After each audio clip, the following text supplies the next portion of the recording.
신앙과 언어의 관계에 대해서는 이미 많은 사람들이 주목을 했고 또 많은 사람들이 가르친 바 되었습니다. 여러분 중에도 신앙과 언어의 관계에 대해서 들어보신 분들이 많이 계실 것입니다. 하지만 신앙과 언어의 관계에 대한 가르침의 다수가 편중이 됐고 미신이나 사람들의 두려움의 뿌리를 두고 있는 경우가 많습니다.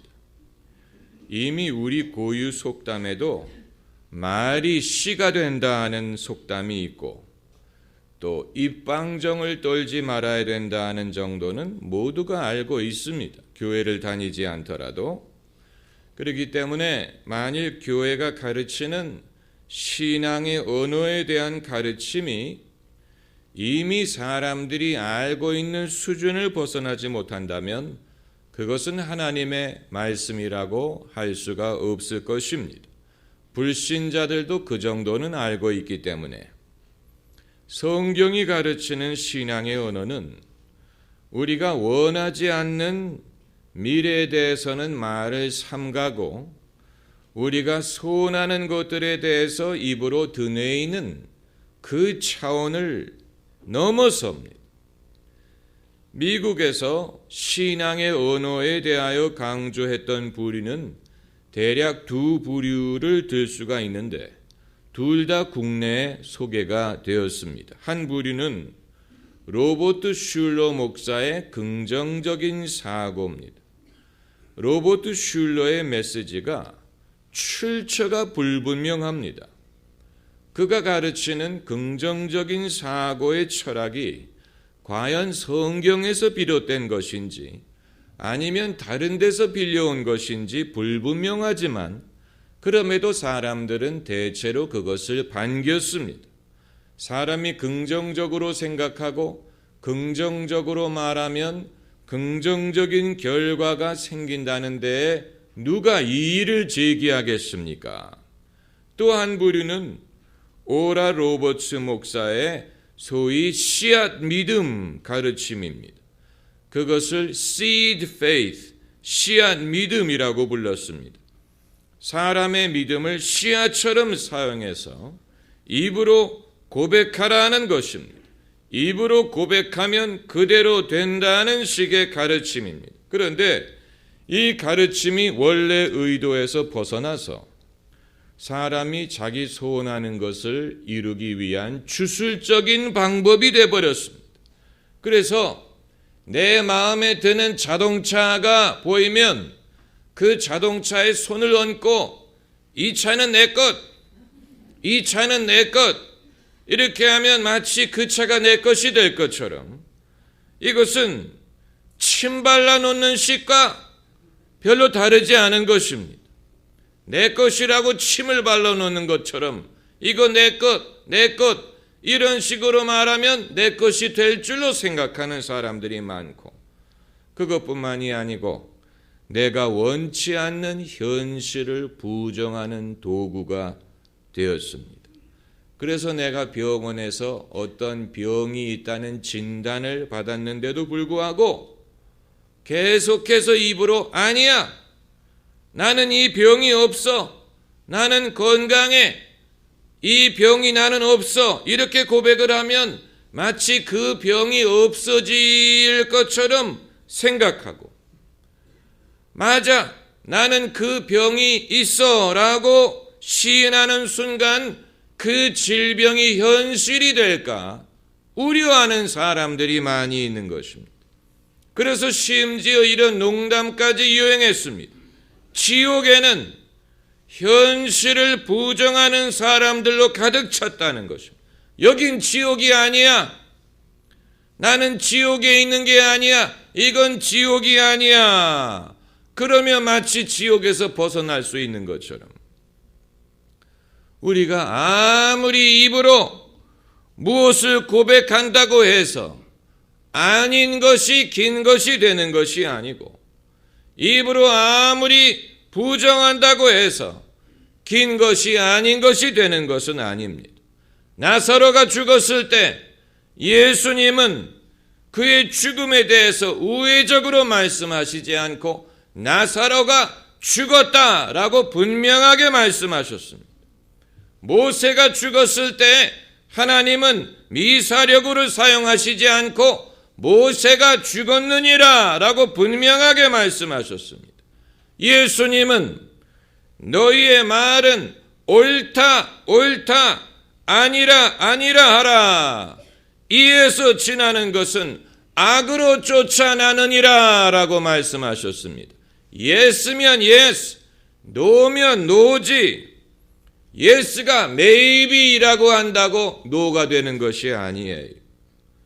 그리스도인들이 믿음을 말한다고 하면서 더 담대해지는 것이 아니고 오히려 두려움의 종이 되고 미신적이 되어버리고 말 한마디 제대로 하지 못하는, 아프다라는 말도 제대로 하지 못하고 안 되었다라는 말도 제대로 하지 못하고 떨어졌다는 말도 제대로 하지 못하고 힘들다는 말도 해서는 안 되는 그런 사람들이 되어버렸습니다. 마치 그런 말을 하면 그대로 될까봐 두려워하는 것입니다. 그건 믿음이 아니요, 미신이요, 두려움이요, 원시인들의 주술적인 사고방식과 다르지 않습니다. 그러면 오늘 본문에서 말하는 입으로 시인한다는 말은 무엇을 말하는 것입니까? 왜 입으로 시인할 필요성을 말하고 있습니까? 사람이 마음으로 믿어 의에 이르고 입으로 시인함으로 구원에 이르느니라. 그 효험이 어디까지 유효하고 어디에 적용할 수 있다는 말입니까? 사도 바울은 본문에서 다른 것을 말하고 있는 것이 아니고 인간의 구원의 문제에 대해서 말하고 있습니다. 구원받을 만한 믿음에 대하여 말하고 있고 그 믿음이 사람을 어떻게 구원하는지를 말하고 있습니다. 먼저 믿음이 어디서 오느냐? 17절 말씀에 있는 대로 믿음은 들음에서 나며 들음은 그리스도의 말씀으로 말미암았느니라. 믿음은 기적을 보는 데서 오는 게 아니고 믿음은 하나님을 보는 데서 오는 게 아니고 믿음은 들음에서 나고 그리스도의 말씀에서 말미암습니다. 그 믿음, 그런데 그 믿음이 내 구원에 효험을 주기 위해서는 먼저 내 마음에 그 믿음을 두어야 되고 내 입으로 내 믿음을 시인해야 된다는 말입니다. 사도 바울은 다른 어떤 성례전이나 다른 어떤 의식이나 예식보다도 입의 고백이 더 효과적이고 효험이 있다라고 강조하고 있습니다. 그래서 그가 너희가 마음으로 믿고 그리고 세례를 받으면 구원을 얻으리라고 말하지 않았고 너희가 마음으로 믿고 그리고 성찬식을 받으면 구원을 얻으리라고 말하지 않고 너희가 마음으로 믿고 입으로 시인하면 구원을 얻으리라. 사람에게 구원의 효력을 미치는 다른 어떤 예식이나 성례전보다도 믿음을 입으로 시인할 필요성을 강조한 것입니다. 그 이유는 8절에 말씀이 내게 가까워 내 입에 있으며 내 마음에 있다 했으니 곧 우리가 전파하는 믿음의 말씀이라. 이 구절에서 키워드는 우리가 전파하는 이란 말입니다. 우리가 전파하는 믿음의 말씀. 왜 기독교에서 말씀 선포가 중요한 역할을 담당하느냐? 말씀을 선포하는 것은 성도에게 그저 정보를 전달한다든가 성도를 권유한다든가 설득한다든가 이런 차원이 아닌 말씀 선포를 통하여 하나님의 구원의 은혜 자체를 전달하는 역할이 있습니다. 마치 예수님이 나사로야 나오너라 말씀하셨더니 죽은 나사로가 일어나 나온 것처럼 예수님이 문둥병자에게 내가 원하노니 깨끗함을 받으라 말씀하셨더니 문둥병자가 깨끗해진 것처럼 예수님이 중풍병자에게 일어나 걸어나라 말씀하셨을 때 중풍병자가 일어나 걸어간 정처럼 예수님의 구원의 은혜는 당신이 선포하시는 말씀을 통하여 전달이 됩니다. 예수께서 우리에게 내 죄 사함을 받았느니라 라고 선포하실 때 그 말씀을 듣고 믿는 사람은 죄 사함을 받습니다. 우리의 죄를 사하시는 주님의 은혜가 당신이 선포하시는 말씀 속에 담겨져 있습니다. 그것을 우리가 받아들이고 믿으면 우리의 믿음이 주님의 은혜를 우리에게 전달하는 역할을 합니다. 우리의 믿음은 예수님의 구원의 은혜를 담는 그릇과도 같습니다. 우리의 믿음 자체가 어떤 의로운 것은 아니지만 주님의 의와 주님의 은혜를 담아서 내게로 가져오는 역할을 하는 것이 바로 우리의 믿음이에요. 이것은 직접적인 것이고 본질적인 것입니다.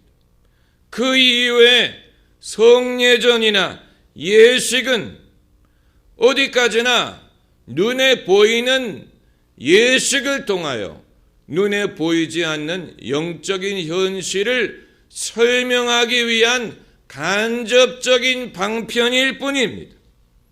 그렇기 때문에 종교개혁의 전통은 말씀 선포를 무엇보다도 강조해 온 것입니다.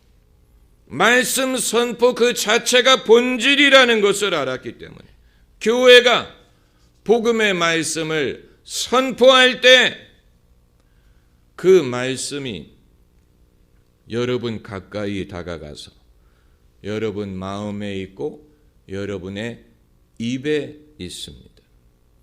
그만큼 예수님이 가까이 계시고 예수님의 은혜가 가까이에 다가왔습니다. 그것을 마음으로 믿고 입으로 시인하면 된다. 마음으로 믿고 입으로 시인하면 된다는 언어의 역할은 우리의 생각에 구체적인 옷을 입혀주는 것입니다. 말을 통하여 우리의 생각이 구체화됩니다. 마찬가지로 믿음도 믿음의 언어가 우리의 믿음을 구체화시키는 역할을 합니다. 하나님이 천지를 지으실 때 무엇으로 지으셨습니까? 말씀으로 천지를 창조하셨습니다. 하나님이 당신의 손으로 천지를 지으신 게 아니고 빛이 있어라 말씀하셨더니 빛이 있었어요. 하나님의 언어가 당신의 창조적인 의도를 구체화했습니다. 우리의 믿음의 언어도 이와 같습니다. 이 사실을 불신자들이 더 잘 압니다. 그래서 불신자들은 결코 믿지 않는 것을 입으로 말하려고 하지 않습니다. 왜냐하면 마음에 믿음이 없기 때문에 마음에 없는 말을 하려고 하지 않습니다. 그런데 정작 믿는 사람은 그 입에서 나오는 말이 믿음과 일치하지 않을 때가 많아요. 사람을 의식하고 민망하게 생각하고 계면쩍어합니다. 남의 눈치를 보고 민망해합니다. 그래서 고백을 하더라도 남들이 없을 때 고백을 할 건가, 아니면 시끄러울 때 고백을 하려고 합니다. 남들이 듣지 못하도록. 그건 시인하는 것이 아닙니다. 시인한다는 말은 남들 듣는 앞에서 인정한다는 뜻입니다. 예수님 말씀에 너희가 사람들 앞에 나를 시인하면 나도 하나님과 천사 앞에서 너를 시인하리라고 말씀하셨어요. 오늘 본문 12절에 유대인이나 헬라인이라 차별이 없음이라 한 주께서 모든 사람의 주가 되사 저를 부르는 모든 사람에게 부요하시다. 부요하시다 했어요. 당신을 부르는 모든 사람에게 부요하십니다. 주님의 은혜는 부요한 은혜입니다. 풍성한 은혜입니다. 우리의 생각은 부족할지 몰라요. 우리의 생각은 인색할 수 있어. 그러나 주님의 은혜는 풍성한 은혜입니다. 여러분이 믿는 것을 여러분의 입으로 시인하는 훈련을 해야 됩니다. 그래서 저는 기도할 때 꼭 소리를 내서 기도합니다. 소리를 내서 기도하는 것과 마음으로 기도하는 것은 천지 차이. 그 같은 거 아니냐? 아닙니다. 생각과 내 입에서 나오는 말이 다를 때가 많아요. 내 입에서 나오는 말이 성령이 기도하게 하시는 말이에요. 그래서 내 생각은 부정적이고 초라하고 주저하고 겁을 먹더라도 내가 입으로 기도할 때는 전혀 다른 말이 나올 때가 있습니다. 우리가 왜 찬양을 부릅니까? 소리를 내서 찬양을 부르는 것은 우리의 믿음을 노래에 섞어서 고백하는 것입니다. 여러분이 말씀을 암송을 하셔야 됩니다. 나는 외우는 성경 구절이 없다. 부끄러운 사람. 창피한 일이. 그런 말 함부로 하지 마세요. 나는 성경을 잘 몰라요. 그 자랑 아니에요. 구구단을 외우실 거 아닙니까? 구구단을 외우는 사람이 왜 성경 말씀을 못 외웁니까? 지금까지 살면서 뭘 하셨습니까? 지금까지 살면서 뭘 했습니까? 성경 구절 하나 외우지 못하면 지금까지 내가 무엇을 읽고 무엇을 공부했다는 얘기입니까? 성경을 모른다는 말을 하지 마세요. 그건 자랑이 아니에요. 그건 겸손도 아니에요. 그건 영적인 무력함과 무지함을 고백하는 거예요. 성경을 모른다는 말을 할 시간이 있으면 차라리 성경 한 구절을 읽고 외우는 게 나아요. 왜 성경을 읽는 것뿐만이 아니고 암송해야 된다고 하느냐? 암송을 해야 내 입으로 성경 말씀을 고백할 수 있기 때문입니다. 내 마음속에 성경 말씀이 들어있어야 내 입으로 그것을 고백할 수가 있습니다. 그러므로 내 믿음을 의도적으로 입으로 말하는 훈련을 해야 됩니다. 소리를 내서 찬양을 부르고 소리를 내서 기도를 하는 법을 배워야 됩니다. 그건 점잖지 못한 신앙이 아니에요. 우리가 하나님을 이용할 수는 없지만 우리의 믿음을 사용할 수는 있고 우리의 믿음이 우리를 위하여 일하게 할 수는 있습니다. 거기에는 차이가 있어요. 우리가 하나님을 이용할 수는 없어요. 그러나 우리의 믿음을 사용할 수 있습니다. 믿음이 큰 사람과 작은 사람의 차이는 그 믿음이 얼마나 크고 작으냐의 차이가 아니고 자신의 믿음을 얼마만큼 사용할 줄 아느냐의 좌우가 됩니다. 그러므로 여러분의 믿음이 마음속에 있는 것만으로는 부족하고 그것을 풀어놓아야 되는데 풀어놓기 위해서는 여러분의 믿음을 입으로 시인해야 됩니다. 일어나라, 빛이 있어라, 예수님 말씀하신 것처럼 입으로 할 수 있다. 하나님은 내 편이다. 하나님은 나를 도우신다. 능치 못할 일이 없다. 하나님이 끝까지 함께 하신다. 하나님의 말씀을 내 언어로 고백할 때 믿음이 잠재적인 차원에서 실제적인 차원으로 옮겨지면서 그 믿음이 우리를 위하여 역사할 수 있는 기회가 열리게 되는 것입니다. 우리는 우리의 믿는 것을 말해야 될 필요가 있는 것입니다. 기도하십시다.